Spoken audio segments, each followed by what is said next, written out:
Where about do you live? I was thinking if okay, you're live. Okay. Let me put. We're live. Yeah. Are you sure? You make sure? Yeah. So good morning, Emily. Good morning, Hal.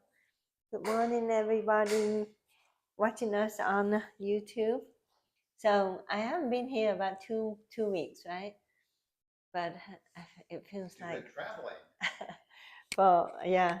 I just got back at midnight last night too, but so I choose the topic of self-love for today's session because it's not only that I feel like I need to focus on giving myself some care, some love, but also, I mean, like I said, I choose a topic based on what I see in the practice. And last week I just have a few patients, new patient as well as existing patient who need to focus more on self-love and self-care. Yeah. And just to, I think, you know, self-love and self-care is so important for one's health, very important. And if we don't have that, it's really hard to move forward and have good brain health and good physical health all around. And do you know why I say that? Why I say that self-love and self-care is so much needed? Well, in a stressful world, you usually put yourself last. Yes. Yeah. Mm-hmm. But what does it do when you don't focus on yourself and take care of yourself? Your body tends to fall apart. Your body falls apart. Yes. And then what happened? Well, I mean, your health suffers, your relationship suffers. Yeah. And then you're just generally unhappy, and happiness is not consistent with good health. Yeah. So it affects you, but it also affects your relationship with people around you. It affects what you do. It affects the quality of what you do as well. I think when you're not in the best state, you can't really do things really well, and it is self-love the same as being selfish? No. So when you take care of yourself, it doesn't mean that you're selfish. Some people may do that kind of Quick judgment and criticizing and telling you that if you take care of yourself, focus on yourself, you're selfish and you're not taking care of others. That's not the same. You can take care of yourself as well as taking care of others. But there are people who just take care of others and forget about themselves. And there are others who don't know how to say no either. I said to one of my patients this past week that she needs to say no. Say no to the people who really affect her in a negative way. Say no even to the people who don't affect you in a negative way, but they keep asking, they keep asking for things from you, but there is only a limit of how much you can do for them. And when that limit is reached, you have to learn how to say no. It doesn't mean that you don't care. You do care and you've done your best, and there's a limit, because if you don't say no and you put yourself at risk, while trying to please that person or to help that person, then not only that you don't achieve any good results, you also put your health at risk for being under so much stress. But when you put yourself under stress, what happened? What happened internally? Well, you're gonna fall apart. Oh, well, why? Why? What happened? Your stress hormones will take over the control of your body, right? Your stress hormones will take over the control and started to wreak havoc with your body, causing blood pressure to go up, heart rate to go up, and cellular damage to happen, right? So you don't want that to happen. But when you don't focus on yourself and to allow yourself to heal, things just spiral down. It's like you have to stop that vicious cycle. You have to intervene, cut it, and reverse it, right? And so, I don't know, talking about self-love, what do you think it entails? What do you do? Meditate to get that stress out of your body. Yes. And all the negative things that's going on cellular wise. Right. So you meditate, so that's one. But then the more tools you put in your tools box, the better. Right? Meditation is a great tool. But outside of that, is there any other things you can do for self-love? Oh yeah, I mean, I think for people who are religious, they pray. Yeah, praying is another one. Get in touch with the divine. Yeah. And, that you're special, that God made all people special. Yeah. So building up your faith. But I also think, that if you don't really like yourself or love yourself, your relationships with other people. Mm. And I see that a lot in Yeah. people that don't like themselves, they go out and they hurt other people intentionally. Yeah. And obviously bad things happen. Yeah. Self-love is really important for relationships too. Yeah. I mean, self-love is a big subject. We can't really talk all about it in 15 minutes or half an hour. First of all, what is self-love? And then what can you do? What do you do? What can you do? What do you do? And what does it mean to you? If you sit and you answer those questions, each question is a topic to discuss in itself. So that's why, during these sessions, I touch on self-love from time to time, because each time we can focus on discussing a different aspect of self-love. Probably how you start that analysis is with mindfulness. Because if you started with like, oh, I feel terrible, I've been so, taken advantage of, that's probably the wrong way. Yeah, so gratefulness or gratitude practice, we talked in the past years that gratitude practice is the foundation, right, of everything. Everything. You start with expressing gratitude for what you have already. You don't want more, there's so much I have right now that I'm so grateful for. Because a lot of the time we tend to forget what we have and striving for what we don't have and want them, right?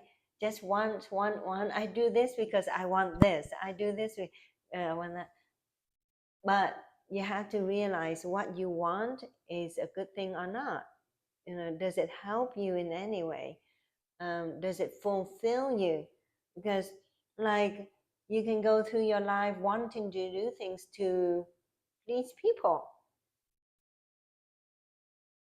A lot of people do that. I think we all do that. We all necessarily bad to want to please people. I know, but but when you please people, but then the result is that they get happy, they get the result they want, but you don't feel happy, then that's not good. It has to be mutual. Okay, so you can do things to please somebody, but in return you feel good about it too, right? So that's giving thanks and receiving thanks. I think we talked about that in one of the sessions. Giving thanks and receiving thanks. Which one is better? Which one is more powerful? Now we go back from giving, catching. Receiving or giving? Yeah, giving thanks and receiving thanks. Which one is more powerful based on research? Well, I think the giving is always going to. Yeah. Receiving thanks is nice too, but I mean, I think people who are motivated to do good acts do them not expecting public recognition. Yeah, but receiving thanks is more powerful because you've got to do something to receive the thanks from other people, right? You say receiving is more powerful. Yeah, receiving, because you actually have to do something to receive the thanks back. Right. I'm told to be a gracious receiver, to allow them to bless me, as my family and friends have said. I've always want to bless others, but I don't know and have not learned to receive the blessing graciously, right, because I feel either guilt or I feel that I'm a burden. A burden, right? Yeah. Instead of just allowing it to happen and right, receiving it just as God intended. Yes, yeah. So, yeah, so it's deep when you go into it about receiving thanks and giving thanks. But like you said, start with gratitude. Always start with gratitude, and then by practicing gratitude, you start to bring in the positive thoughts. You can't really practice gratitude and have negative thoughts. Yeah, it just doesn't work. So we start with the practice of gratitude, and then what? How does that lead you to self-love?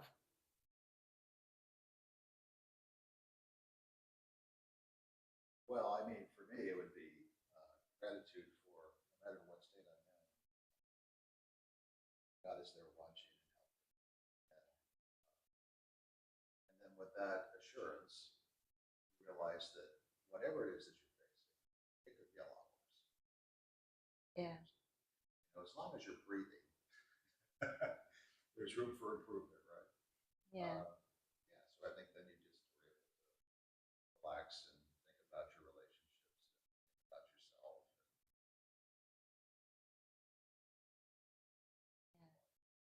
But how can you help yourself, or how can a person start that journey of self-love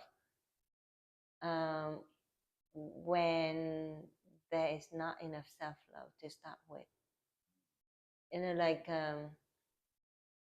Like this patient of mine, I think she has a lot going on, and she always does things for her family members, but they don't change, right? They always take and take and take from her, and she always give and give and give and give. And then if she doesn't give, she gets criticized by the family members. And how does she get out of that and start saying, it's time that I can focus on myself and love myself, and I'm not going to let my relatives take advantage of me anymore? In that situation, There will be conflict, but it's how you do it, I think.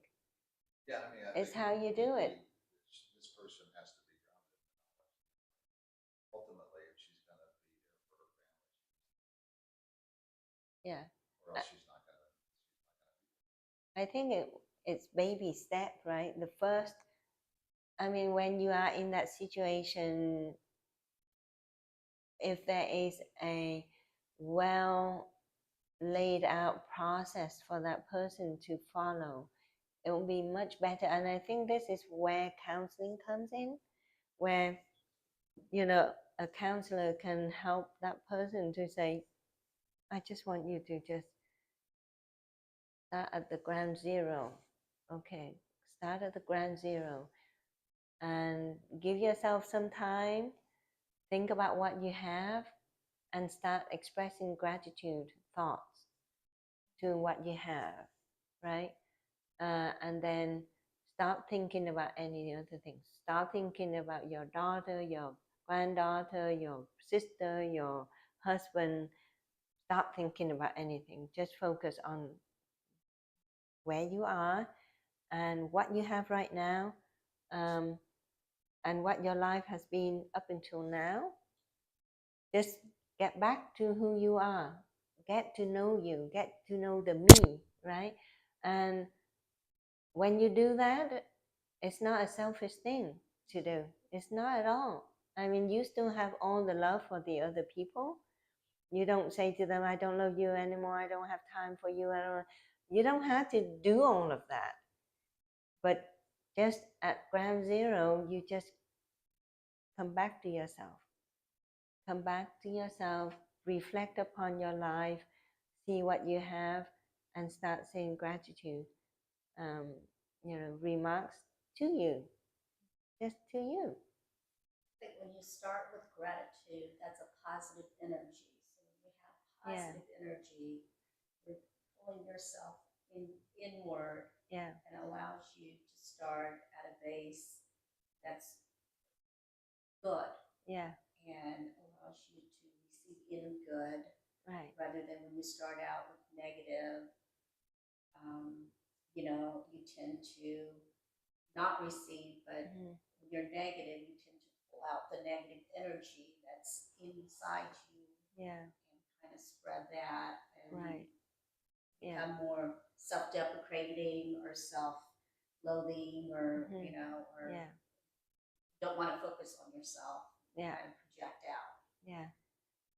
So practicing self-love doesn't mean that you say, okay, I'm not going to love other people anymore. I'm going to love myself only. That's not it, right?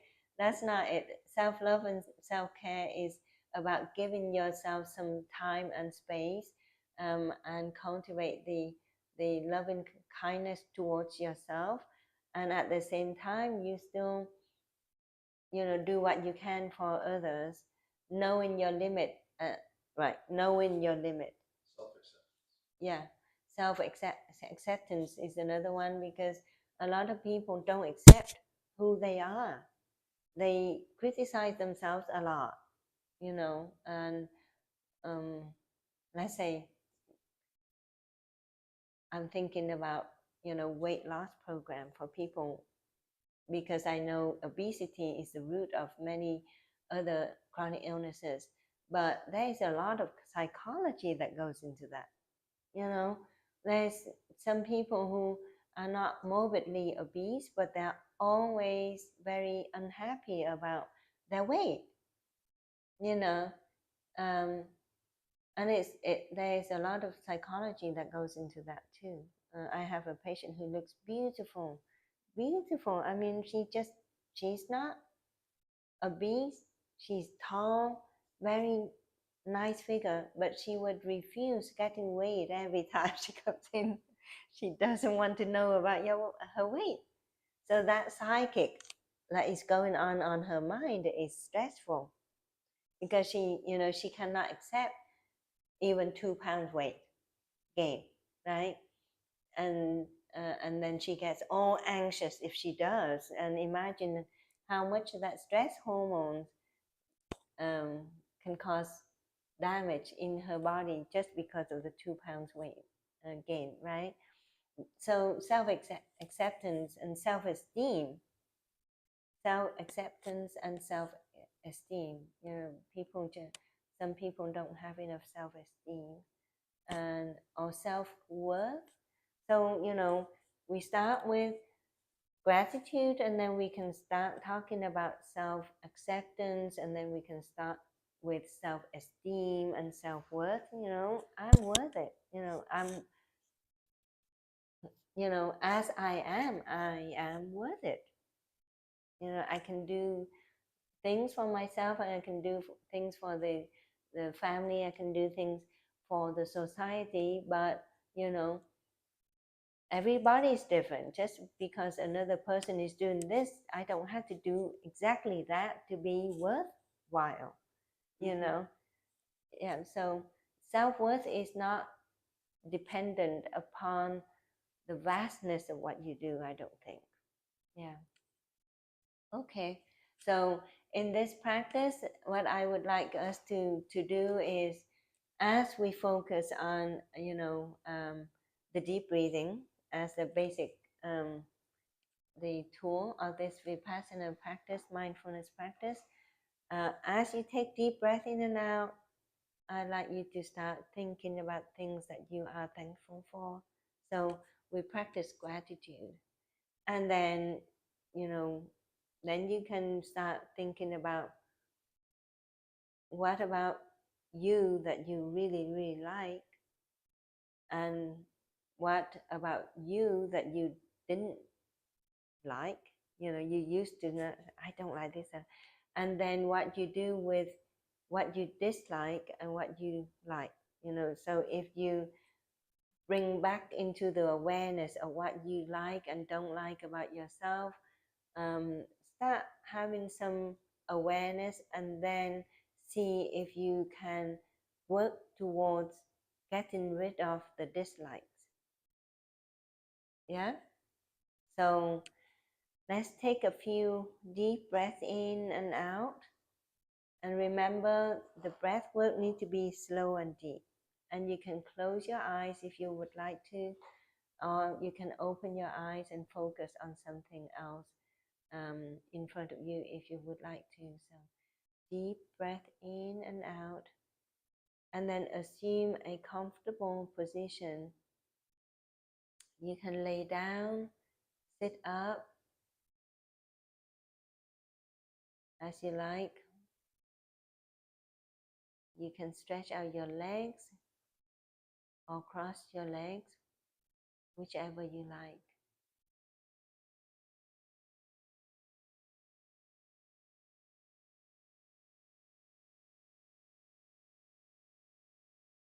And breathing in, you know you're breathing in.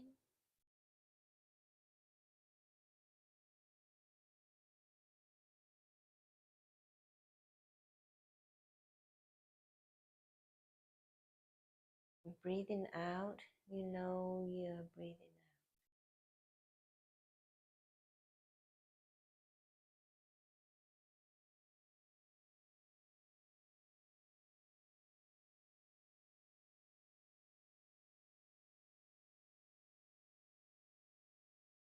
Breathing in,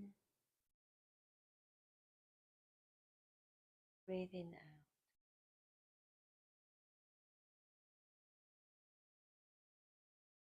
And make sure your out breath is longer than the in breath.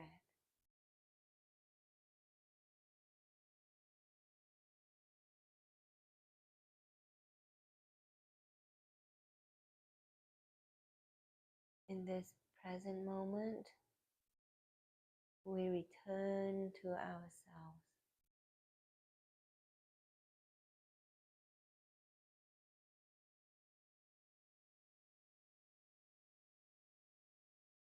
This is the moment that we focus on ourselves,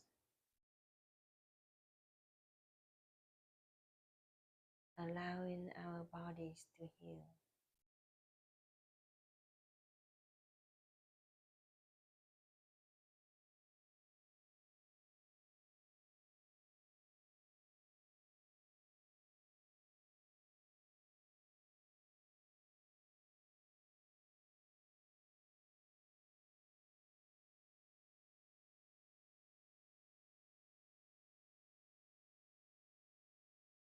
After a few deep breaths in and out, you may notice your body start to relax.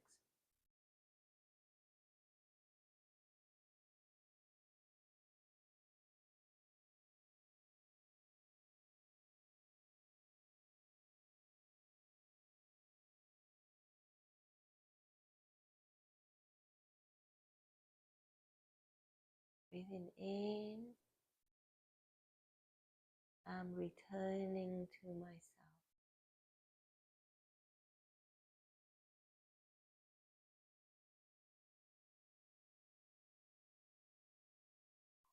Breathing out, I am at peace with myself.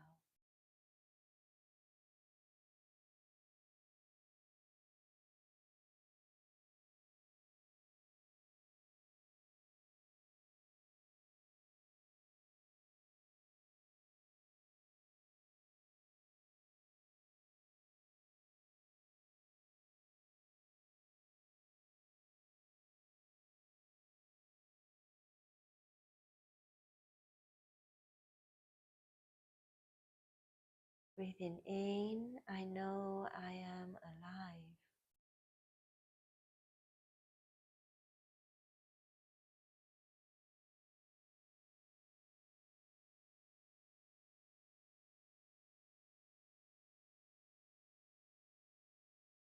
Breathing out, I know every single cell in my body is rejuvenating.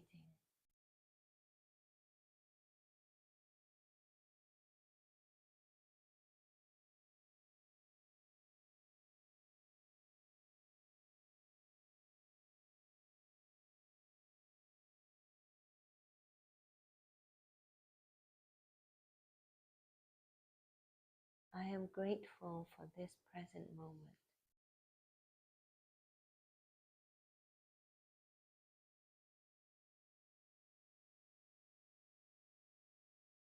And I want to live my life every single moment just like this one.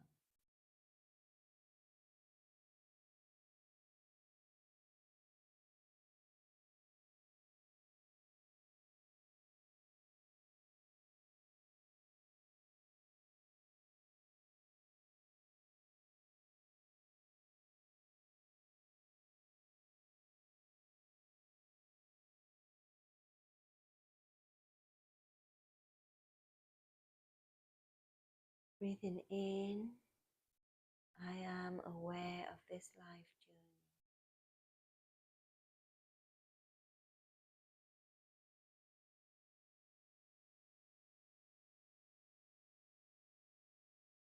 Breathing out, I am aware of the path that I have walked in this life.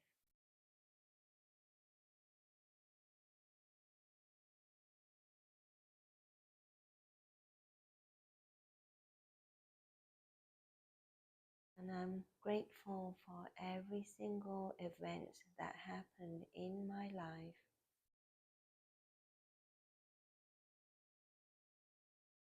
that allows me to extract valuable lessons from them.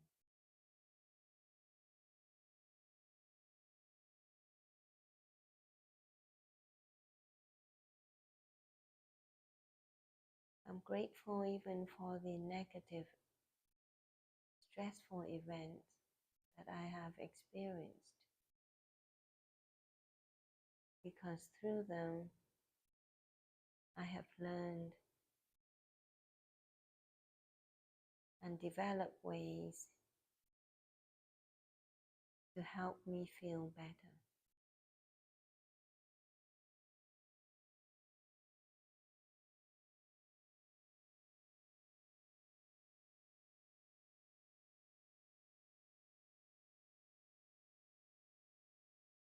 But that does not mean that I want to have more negative events in my life.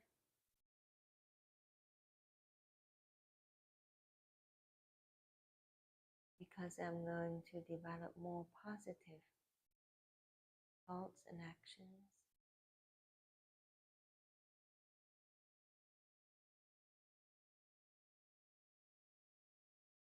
if a negative event happens, I will learn to see it for what it is and extract positive lessons from them.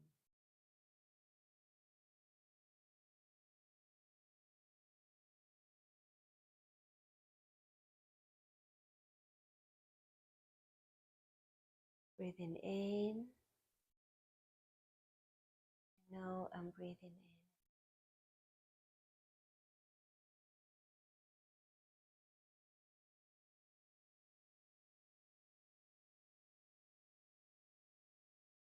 Breathing out, I know I'm breathing out.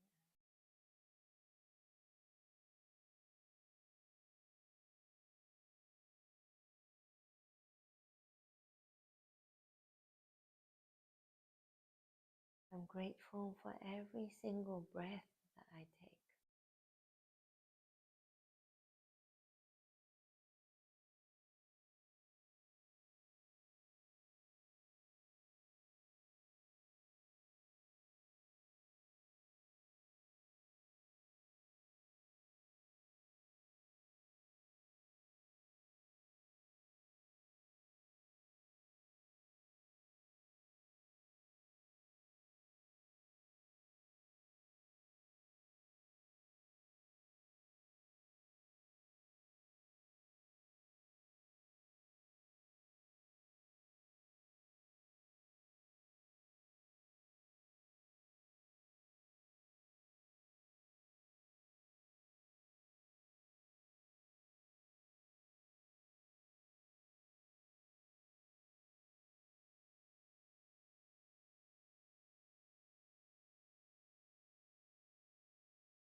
In this present moment, I'm returning to myself, recognizing who I am,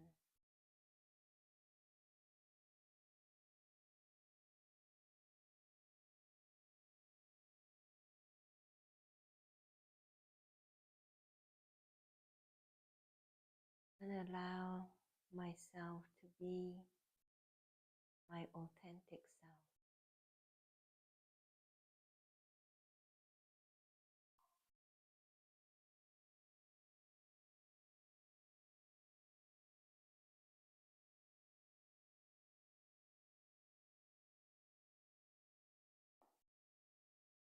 Getting to know what I want,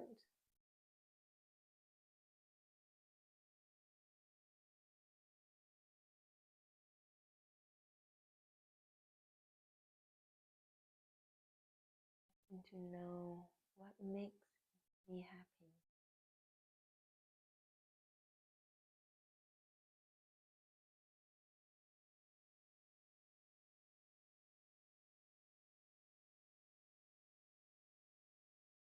And it doesn't have to be much.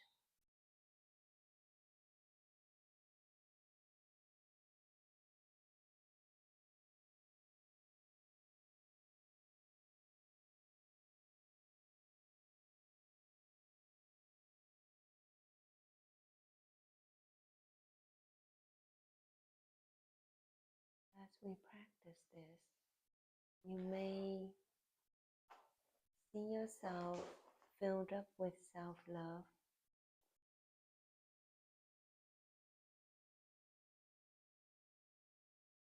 You may feel this self-love expanding bigger and bigger.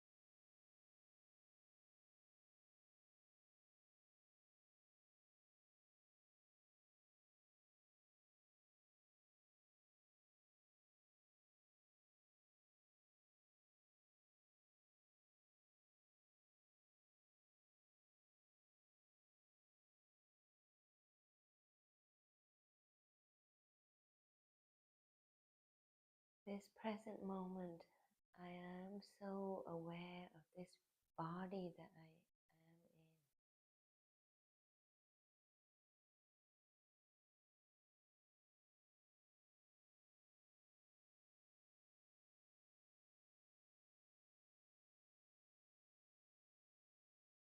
And I'm thankful for this body that allows me to be in this life.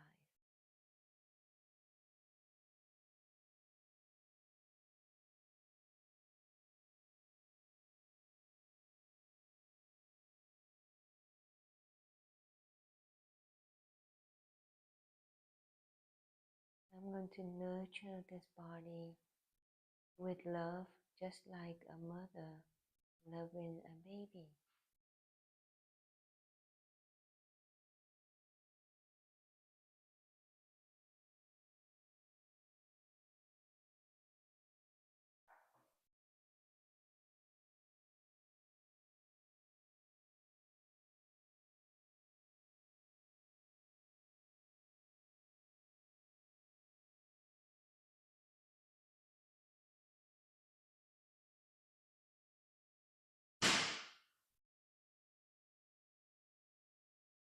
Deep breaths in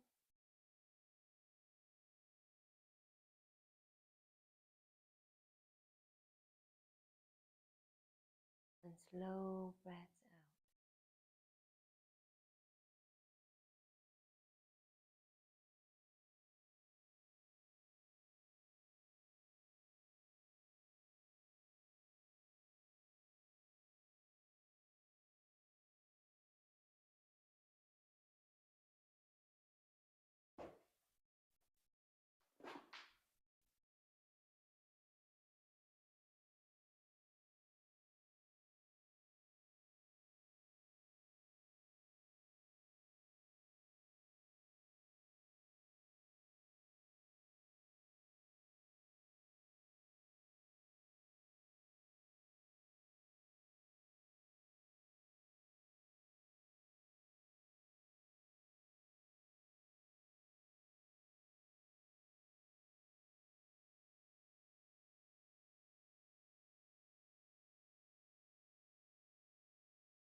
In this present moment when I focus on myself,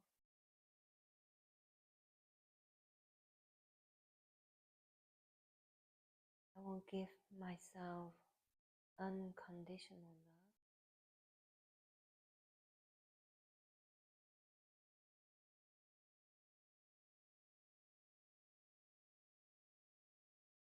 love without judgment,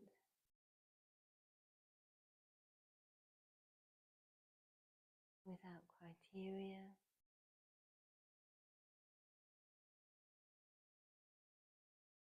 I love me for who I am.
As I take deep breaths in and out, I am aware of the fact that what's going on inside of me, I'm responsible for.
Breathing in, I know I'm breathing in slowly and deeply.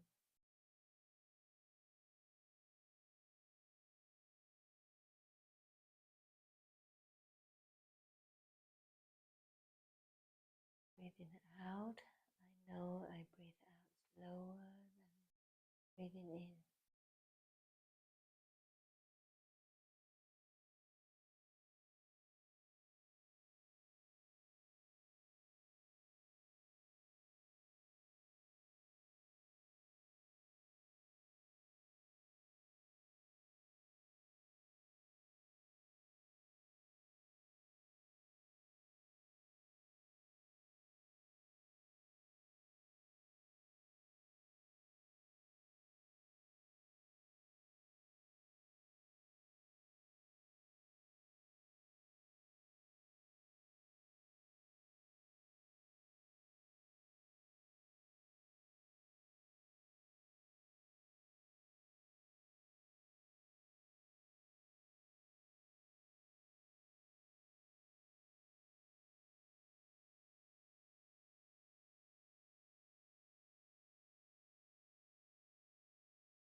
focus on this present moment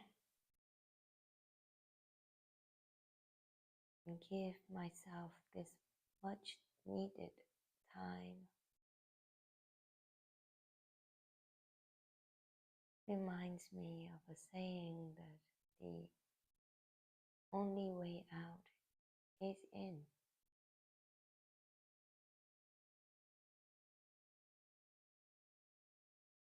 Which means that the only way to end suffering is to go inwards.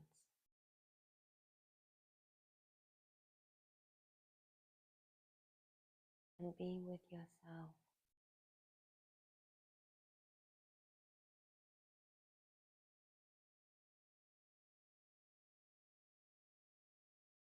Get to know you better.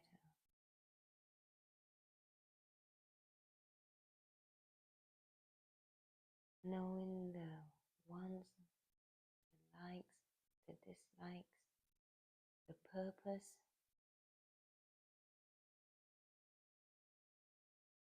what we want to have in our lives.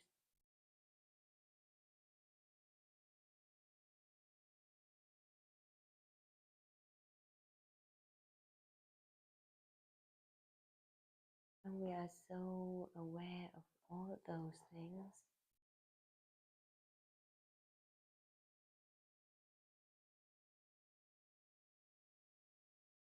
then we know what we have to do to stay grounded and to be happy.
Next few breaths in and out, I invite you to return to this space.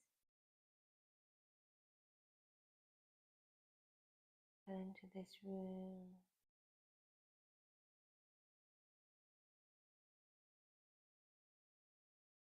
You can start moving your fingers and toes and open your eyes if you want to.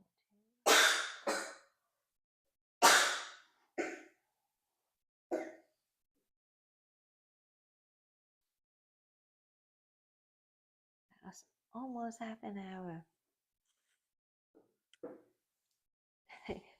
My legs are numb. I've been sitting on the nerves. Yeah.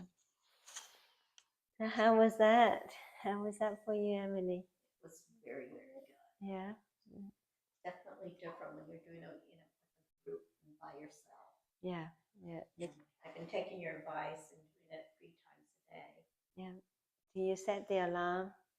Yes. The timer for half an hour? Yeah. Yeah. Half an hour is minimum because that's proven by research. If you want to have more benefit from this technique, half an hour or more, it will bring in a lot more benefit for you. Anti-inflammatory and, influencing the gene expression of your gene pool. And yeah, imagine the study showed that if you do half an hour each day, after 5 years, your biological age is 7 years younger than the chronological age. If you do it 3 times a day, how much younger you'll be. Wow. Becoming a Benjamin Button.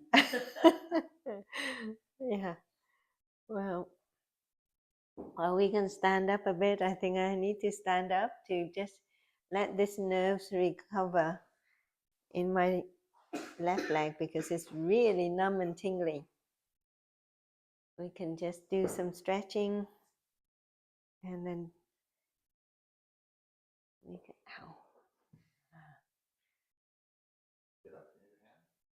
No, I can. I just let the feeling get back to my. Oh, thank you. Yeah. Okay. We can just move your arms and legs a little bit. The cake smells good, doesn't it? Yes. So what's bacon? Yeah. So you. This is a reason to come in person. If you come, you get to eat what The unhealthy smells in thing here that. smells so wonderful. Yeah. Okay. So we can just do a few stretches. Deep breath in. Bring your arms all the way up. Breathe out. Bring it all the way down. Again, deep breath in and out. Let it down. Deep breath in and down. Now this will go deep breath in. Bring your arms in front of you and breathe out. Open it all and breathe in. Bring it back in and out. Bring it down. Okay.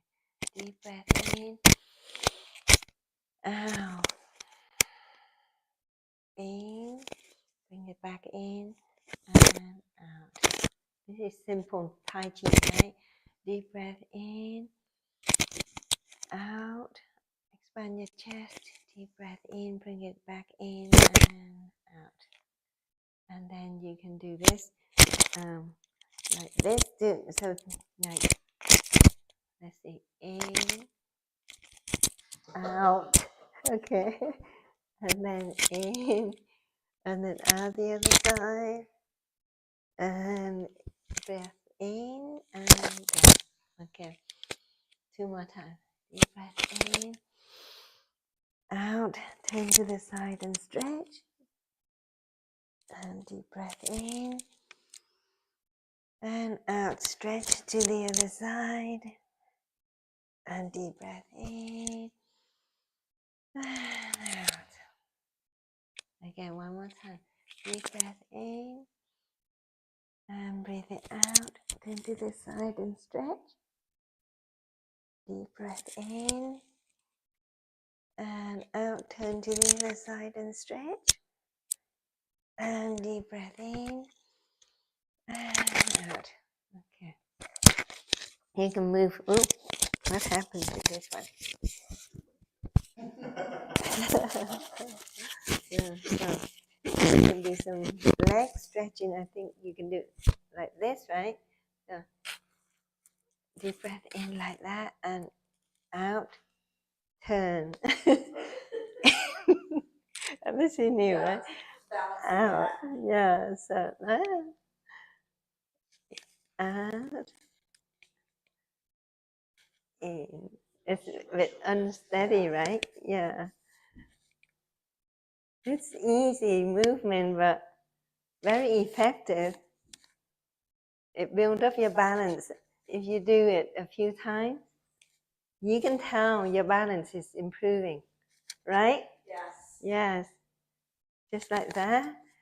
And look, you can feel your upper arm muscles too. See? So you're actually doing exercise for both arms and legs. Okay, just a few more times. I'm surprised I could do these. Yeah. Yeah, after you do it a few times, at the beginning you're a bit unsteady, but the more you do it, the more stable you are. And you can actually feel the muscles in your arms and legs, the upper arms especially, you know. Okay. And now I like the swing. We can just swing like this. And make sure you take deep breath in and out. And you can swing slow or fast. I can hear my vertebrae clicking in the lower back. Oh dear. And you can coordinate your deep breath, right? In and out. And be very aware of what you're doing. Just enjoy what you're doing. Yeah. So I can do quicker like this too.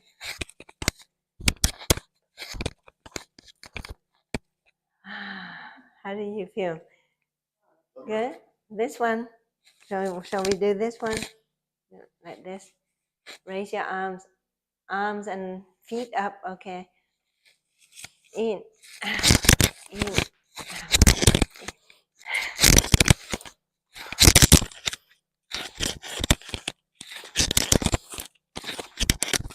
This one, you feel your calf muscles working, and your thighs, and your buttocks. You feel that? Yeah. It's so effective, these movements.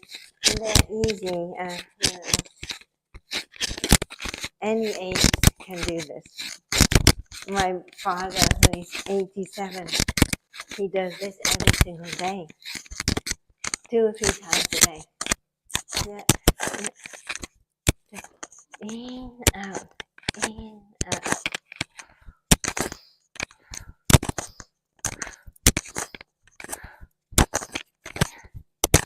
You can breathe out through your mouth too. You can easily do like 100 of these in just a few minutes, but you can feel your calf. Yes. Okay.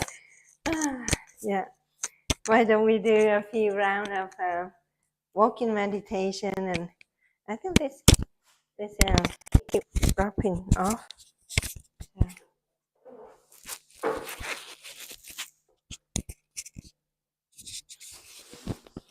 I really need this. After a few weeks now, I really enjoy this.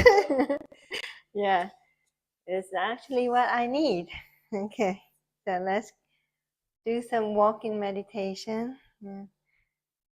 Again, pay attention to your breath. Keep breathing in and out slowly and deeply. And then bring your awareness to your feet So knowing exactly how you walk, how your feet touch the ground.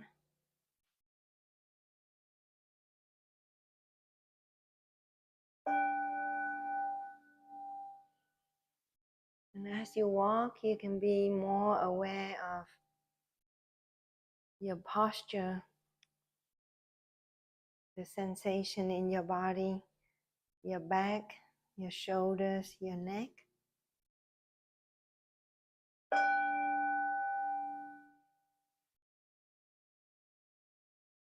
And you can also look around and be more aware of what you see, hearing,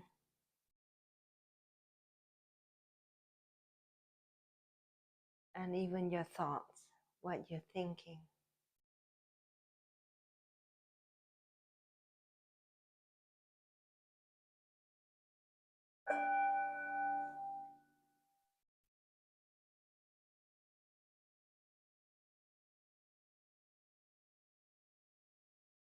And try to get only positive thoughts into your mind.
We'll do one more circle.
Okay, so we'll sit down and have a quick chat. And then, You have no cushion? what was that? This feels better. For some reason, the cushion was pinching a nerve or something. Yeah. Yeah. Size is really. So, how When I was do that? at home, sometimes I just sit on the You floor. sit on the floor. And lean against back, that's sometimes part of my couch. Yeah, yeah. So, how was today's session for you, Emily? Very, very good. Very good. Yeah. So, does it bring you back into focus? Yes. Thinking about the past week, I know we all go about doing our daily chores and daily work. What specific self-care and self-love did we actually do during the week? For me, I did a lot because I've seen 3 doctors this past week, so all of them have said you've got to focus on yourself. So Yes. meditation did help a lot. Mm-hmm. Is helping a lot. Has been helping a lot. I forget. I always want to play the hostess, but I've learned that I have forgotten to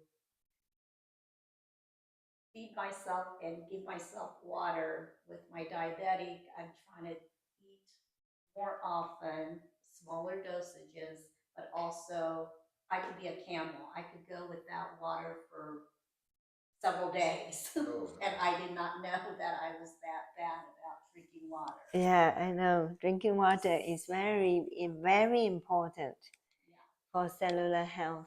And I've noticed that with taking care of others, that I had forgotten that eating regular times, or at least eating more often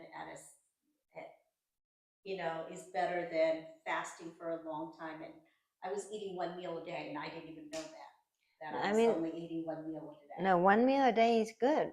I mean, it's not dangerous, providing that you have all the nutrients for that day in that 1 meal. It's actually very good for your body if you do it that way. Dr. St. Clair, who I forgot his first name, but he's the professor at Harvard, and his focus is on anti-aging, and so he does a lot of research on anti-aging. He only eats 1 time a day, but if you eat in that meal, you give yourself all the nutrients. It's called a nutrient-rich meal.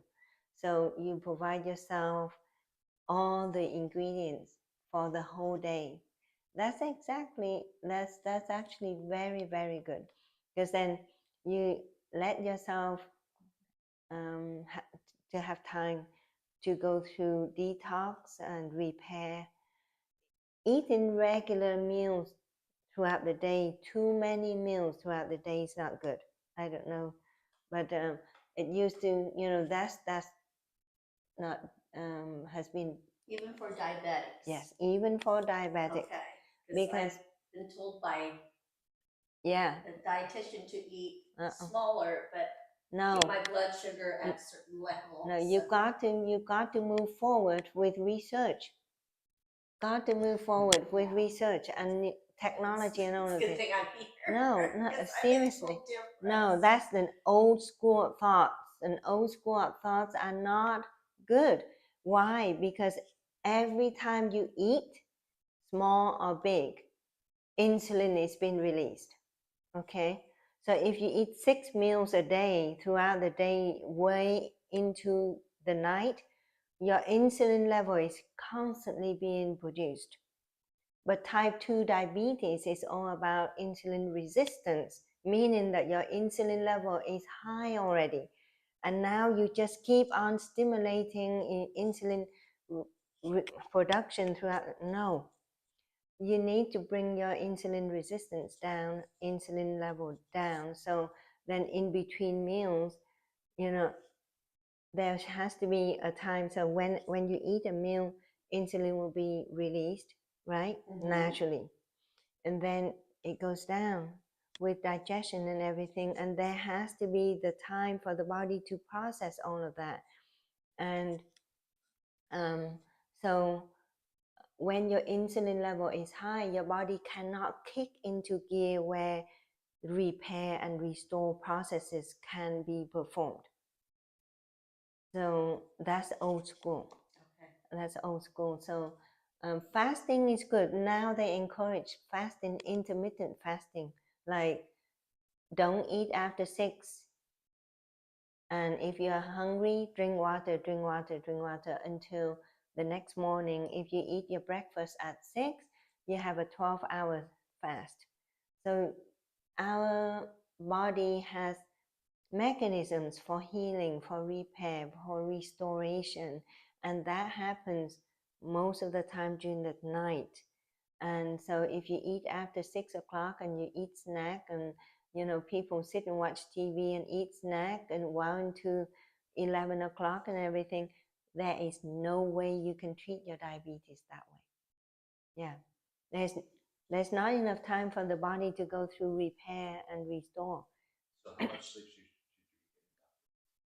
The sleep, the best time to fall asleep is between 10 and 11. This is shown by research. Okay, our bodies have circadian clock genes.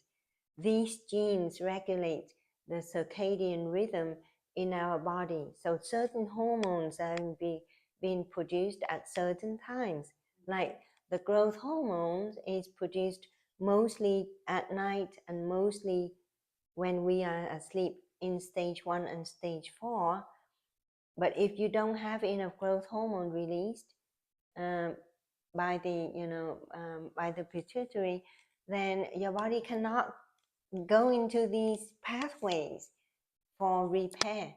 So the best time to sleep is between 10 and 11. Okay, and then you need to get at least 6 hours. So the more research we accumulate during with time, things can change, right? Technology change, medicine change. What happened 50 years ago in the research may not be true anymore, because now we know more about the cells, how they work, how the circadian clock genes work.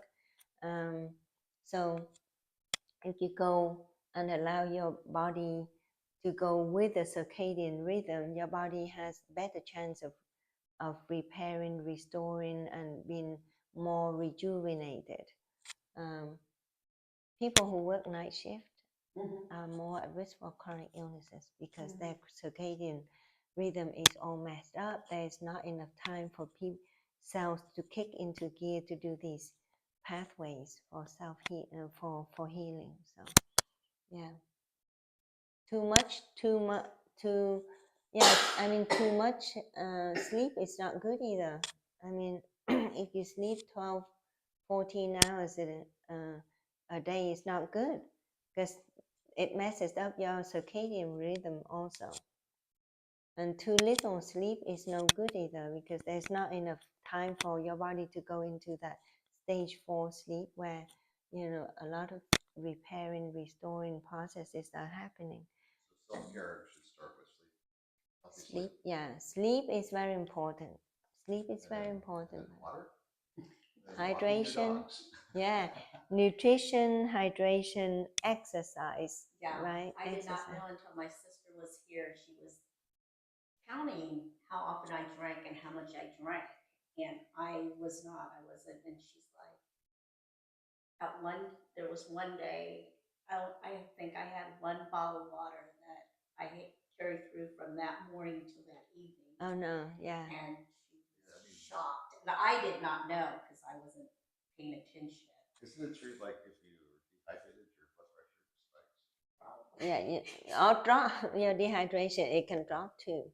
There's not enough intravascular volume to maintain the blood pressure, so it will drop.